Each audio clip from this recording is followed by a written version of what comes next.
Very good morning students. Last time मैंने आपको a trip to Bhopal के कुछ बेसिक कंसेप्ट्स दिए थे कि हमको किस क्वेश्चन में कब डिवाइड करना है, कब मल्टीप्लाई, कब ऐड या कब सब्ट्रैक्ट, क्योंकि ये एक बहुत ही कंफ्यूजिंग पार्ट होता है क्वेश्चन को सॉल्व करते वक्त। एक और कंफ्यूजिंग पार्ट आपके सामने आएंगे जब उन क्वेश्चन से बढ़कर और टफ क्वेश्चंस आने वाले हैं, तब आपको ये डिसाइड करना होता है फिर से कि अब हम इस क्वेश्चन में क्या करने वाले हैं। उस चीज़ को समझने के लिए हमारे पास एक न्यू कंसेप्ट आने वाला है जिसको हम कहते हैं यूनिटरी मेथड ना। फर्स्ट ऑफ ऑल बेटा देखिए, यहाँ से 4th क्लास स्टार्ट हो गई है, चीज़ें आपके लिए अब नई आने वाली हैं। तो अगर आपको अब नई चीज़ें सीखनी है, नई चीज़ें सीखने के लिए नई चीज़ों को आपको अडेप्ट करना है। बहुत सी नई कंसेप्ट्स आएंगे, बहुत से नए तरीके आएंगे, और ये ज़रूर ध्यान रखिएगा बेटा, ये मैथ्स है, इसमें एक क्वेश्चन को करने के 3-4 तरीके हो सकते हैं। हमको वो ऑप्ट करना होता है जो सबसे आसान है। यूनिटरी मेथड अगर आपने इस क्लास में सीखना स्टार्ट कर दिया, मीन्स अगर आपने सीख लिया, तो not only in 4th, 5th, 6th, 7th, 8th higher classes जितनी भी होंगी आपकी, उन सभी में आपको बहुत प्रॉफिट मिलने वाला है। तो चलिए हम आज एक न्यू कंसेप्ट सीखते हैं। कुछ नया है तो नई चीज़ें आएंगी, आप परेशान होंगे कि ये कैसे हुआ, उसको हमें धीमे धीमे सीखते जाएंगे तो वो चीज़ हमारी स्ट्रांग हो जाएगी। वो स्ट्रांग हो जाएगी तो कोई भी क्वेश्चन आपके सामने आएगा, टिल 8th 9th कोई भी क्वेश्चन आएगा, आप इजीली उसको सॉल्व कर सकते हैं। तो जरा सबसे पहले हम डेफिनेशन पे आते हैं। सबसे इंपॉर्टेंट होता है डेफिनेशन। लिखा है यूनिटरी मेथड। यूनिटरी मेथड की डेफिनेशन है, it is a technique for solving a problem by first finding the value of a single unit. भाई नाम ही क्या है, यूनिटरी मेथड।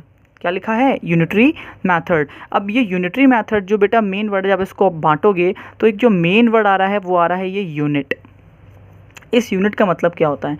यूनिट का मतलब फिर से लिखा हुआ है क्या, एक सिंगल चीज़, एक सिंगल पार्ट, कोई एक इंडिविजुअल चीज़, या अगर हम उसको और थोड़ा सा मैथमेटिकल केवल बोलते हैं तो that is the value of 1। हमारा पहली कोशिश हमारी क्या होने वाली है, जो क्वेश्चन आप देखने वाले हो उसमें कोशिश क्या करनी है, आपको 1 की वैल्यू फाइंड करनी है। क्या फाइंड करनी है, 1 की वैल्यू फाइंड करनी है।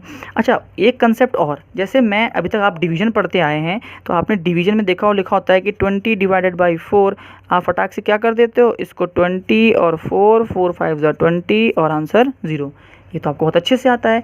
अब इसमें एक बेटा नई चीज़ सीखो।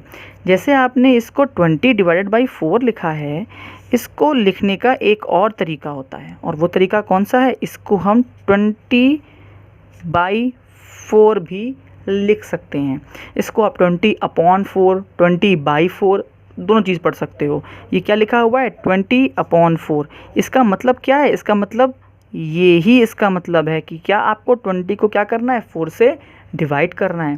जैसे एक और, अगर मैंने बोल दिया 36 डिवाइडेड बाई 2, तो इसको मैं ऐसे भी लिख सकता था और 36/2 भी लिख सकता था, क्योंकि ये अभी आपके आगे काम आने वाला है। इसीलिए मैंने आपको ये कंसेप्ट दिया है कि इसको हम ऐसे भी कर सकते हैं। तो अब हम बात आते हैं फिर से यूनिटरी मेथड पे। हमने क्या बोला, हमें सबसे पहले किसकी वैल्यू निकालनी है, we have to find the value of 1। क्या, अब क्वेश्चन में अगर पैसे दिए होंगे तो 1 पैसे की, अगर आपको बनाना की बात होगी, बनाना निकालेंगे, 1 बनाना। क्वेश्चन में अगर कोई कुछ भी क्वेश्चन दे रहा होगा शर्ट्स के बारे में, तो हम 1 शर्ट की वैल्यू निकालेंगे, 1 पेन निकालेंगे, 1 टैबलेट निकालेंगे, 1 अनियन निकालेंगे, 1 बेड निकालेंगे। क्वेश्चन में जो भी आपको दिया जाएगा, आपका पहला मोटिव क्या होगा, to find the value of 1। Unitary method का मतलब ही है यूनिट मतलब वैल्यू किसकी निकालनी है, 1 की। तो पहला काम क्या होने वाला है, we have to find the value of 1। जैसे एक छोटा सा मैं आपको एग्जांपल देता हूँ कि आपके, और हाँ एक चीज़ और, सॉरी, अगर आपको ये 2 चीज़ें याद रखनी है, क्या फर्स्ट काम क्या करना है आपको, फाइंड द वैल्यू ऑफ 1। क्या पहला काम था, 1 की वैल्यू निकालो। अब वो 1 कुछ भी हो सकता है, वो क्वेश्चन मैंने बता चुका हूँ आपको। और दूसरा पार्ट होगा, जब आपको 1 की वैल्यू मिल गई तब क्या करना है, जब 1 की वैल्यू मिल जाए उसके बाद आपसे जो पूछे मल्टीप्लाई कर देना है। फिर से सुनो, क्या करना है आपको, पहला काम 1 की वैल्यू निकालो। जैसे ही 1 की वैल्यू मिल जाए उसके बाद जो क्वेश्चन में दिया हो आप उसको सीधे 1 की वैल्यू से क्या कर दोगे, मल्टीप्लाई। तो multiply with the value of 1। क्या काम, पहला पहला वैल्यू 1 की निकालना, उसके बाद क्वेश्चन में जो दिया हो उसको 1 की वैल्यू से मल्टीप्लाई कर दोगे, आपको आंसर तुरंत मिल जाएगा।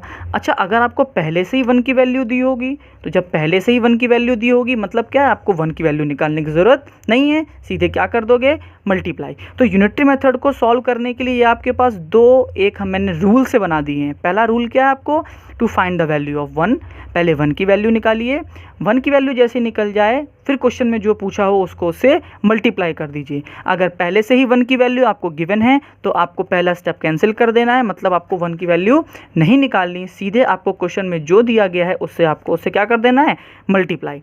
अब जो मैंने इतना आपको बता दिया, इतने रूल बताया, ये बताया, वो बताया, तो उसको समझने के लिए आपको सबसे पहले मैं क्या देता हूँ, कुछ एग्जाम्पल देता हूँ। तो ज़रा उस एग्जाम्पल पर ध्यान दीजिए। जैसे आपके सामने एक ये क्वेश्चन आए।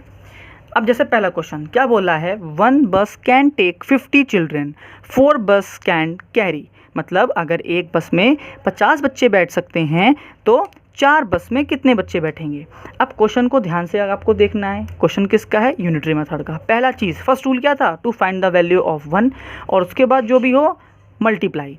अब क्वेश्चन को ध्यान से देखो तो हमें क्या गिवन है, तो जो पहले गिवन होता है उसको लिखिए। क्या लिखा है, 1 बस कैरी 50 स्टूडेंट्स। जो क्वेश्चन में गिवन है उसे आप पहले नोट कर लीजिए।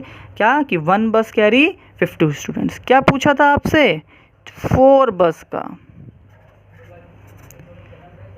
1 की वैल्यू गिवन है क्या, देखो 1 बस की वैल्यू कितने बच्चे थे, 50 बच्चे। तो जब आपके पास ऑलरेडी 1 की वैल्यू गिवन है तो आपको दिमाग लगाना ही नहीं है, सीधे क्या कर देना था, सेकंड रूल में मल्टीप्लाई। तो 4 बस का पूछा है तो एक बस की वैल्यू 50 थी, तो 4 बस की क्या कर दोगे आप, सीधे बात, कुछ नहीं, 4 × 50। क्योंकि अभी मैंने क्या बताया, अगर आपके पास 1 की वैल्यू ऑलरेडी गिवन है तो आपको क्वेश्चन में जो पूछा जाएगा उससे आपको सीधे मल्टीप्लाई कर देना है। नेक्स्ट क्वेश्चन पे एक और ध्यान देते हैं तो आपको और चीज़ें क्लियर होंगी। Each bus takes about 15 minute to refill. मतलब अगर एक बस को भरने में, उसके पेट्रोल भरने में या डीजल भरने में 15 मिनट लगते हैं, and there are 2 buses to be refilled, और अगर 2 बस में हमको पेट्रोल भरना है तो हमें कितना टाइम या कितने मिनट्स लगने वाले हैं। क्या क्वेश्चन में गिवन है, पहले वो लिखिए। क्वेश्चन में क्या गिवन था, 1 बस, ईच बस मतलब 1 बस कितना टाइम लेती है, 15 मिनट लेती है।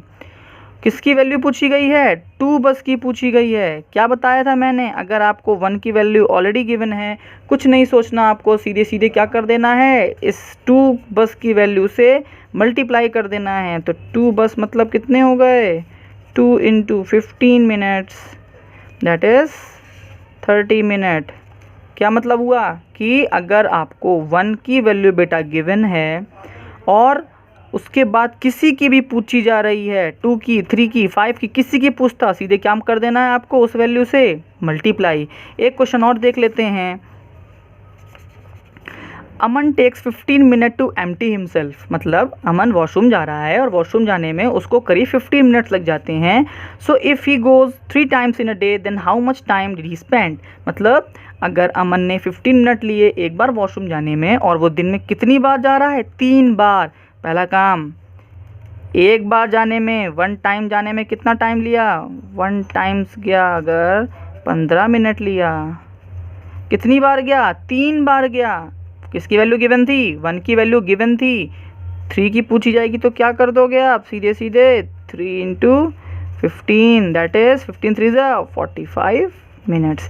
सीधा सीधा बेटा कंसेप्ट आपको ये याद रखना है कि जैसे ही आपको क्वेश्चन दिया जाए, पहला काम क्या है, to find the value of 1। जैसे ही आपको 1 की वैल्यू मिल जाए उसके बाद क्वेश्चन में जिस चीज़ की वैल्यू पूछी हो आपको उससे मल्टीप्लाई कर देना। अगर क्वेश्चन में ऑलरेडी 1 की वैल्यू गिवन है तो आपको कुछ नहीं करना, सीधे सीधे आपको मल्टीप्लाई करना होता। जैसे अगर मैं इसी पहले वाले क्वेश्चन में फिर कुछ चेंज कर देता, 4 बस की जगह मैं पूछ देता, मान लीजिए आपसे 10 बस की बातें, कि अगर एक बस में 50 बच्चे थे तो 10 बच्चों में 10 बसेस में कितने बच्चे बैठेंगे। तो फिर आपको कुछ नहीं सोचना, एक बस में कितने बच्चे, 50। तो फिर से क्या करते आप, कुछ नहीं करते, लिख देते भाई 1 बस, कितने बच्चे, 50 बच्चे, 50 स्टूडेंट्स। कितने की पूछी गई है, अब 10 की वैल्यू पूछी गई है। तो जब 1 की वैल्यू गिवन है, 10 की पूछी गई है तो 10 के लिए क्या करोगे, कुछ नहीं करना बेटा आपको, 10 को 50 से क्या करा दोगे, मल्टीप्लाई करा दोगे, that is 500 students. This is unitary method. ये एक फर्स्ट वीडियो है, सेकंड वीडियो बेटा मैं एक और बनाऊंगा जिसमें आपको 1 की वैल्यू ऑलरेडी गिवन नहीं है, तब आपको क्वेश्चन को कैसे सॉल्व करना होता है उसके लिए एक वीडियो और बनाऊंगा, और एक शायद थर्ड वीडियो और बनानी पड़े, क्योंकि कभी कभी क्वेश्चन में यूनिटरी मेथड के साथ साथ वो पहला वाला कंसेप्ट भी यूज़ करना पड़ता है, जब हमें खुद सोचना पड़ता है कि यूनिटरी मेथड के संग इसमें डिवाइड करना है कि मल्टीप्लाई, क्योंकि क्वेश्चन सिर्फ सीधे सीधे बेटा बार बार ऐसे नहीं आएंगे, कुछ कुछ घुमा के भी आते हैं। तो हमने आज की वीडियो में सिर्फ इतना सीखा। यूनिटरी मेथड का मतलब क्या है, to find the value of 1 की वैल्यू अगर ऑलरेडी गिवन है तो कोई दिक्कत नहीं तो पहले 1 निकालो और उसके बाद क्वेश्चन में जो पूछा हो उससे सीधे सीधे मल्टीप्लाई कर दो। घर पे रहिए, पढ़ाई करते रहिए, चीज़ों को करते रहिए। ये ऐसा कंसेप्ट है बेटा, एक बार आपने समझ लिया तो लाइफ टाइम ये कंसेप्ट आपके पास रहेगा और किसी भी क्वेश्चन में प्रॉब्लम नहीं होगी। Thank you.